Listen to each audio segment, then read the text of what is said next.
Professional dog walkers will have to get a permit to work on royal land under new rules revealed this month.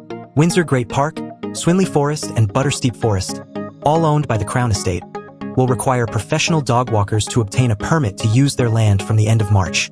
They will also limit the number of dogs a person can walk at a time to 4.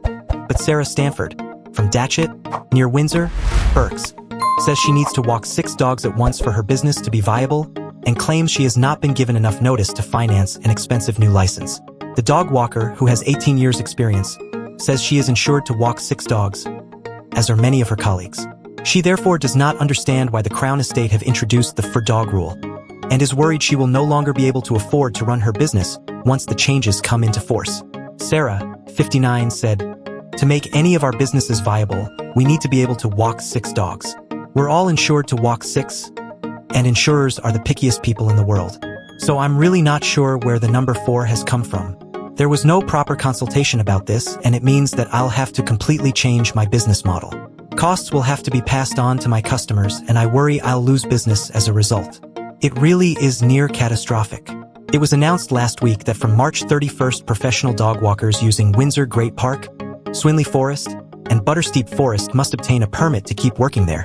The permit for Windsor Great Park will cost £500, $622.91 USD, while the permit for Swinley Forest and Buttersteep Forest will cost £600, $747.49 USD. This, the Windsor Estate said, will help manage and regulate the number of professional dog walkers who operate on the estate, improve and safeguard the visitor experience across Windsor Great Park and forests, and safeguard vital habitats and rare flora and fauna. Professional dog walkers will also have to abide by a new code of conduct from February 25th. This states that people cannot walk with more than 4 dogs at one time, should always be prepared to put a dog back on a lead when needed, and should stick to the main paths so dogs do not disturb surrounding wildlife or habitats. The Crown Estate has said the new rules follow advice from a number of animal organizations, such as Battersea Dogs and Cats Home, the Kennel Club, and the Dogs Trust, and argued that the number 4 best balances the needs of dog walkers with public safety and wildlife protection. But I do walk 6 and I'm insured to do that. We are professionals, and personally, I don't walk dogs that don't have good recall. I always do a trial walk with an owner to check a dog before taking them on as a client. And honestly, I don't feel there's much of a difference between 6 and 4 dogs.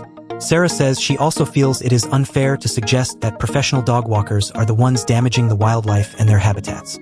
She said, "We all agree that things need tightening up. It's chaos at the weekend. But it feels as if we are being blamed for the situation. How do they know it's professional dog walkers who are damaging things, and not people just walking their dogs? We're just an easy target.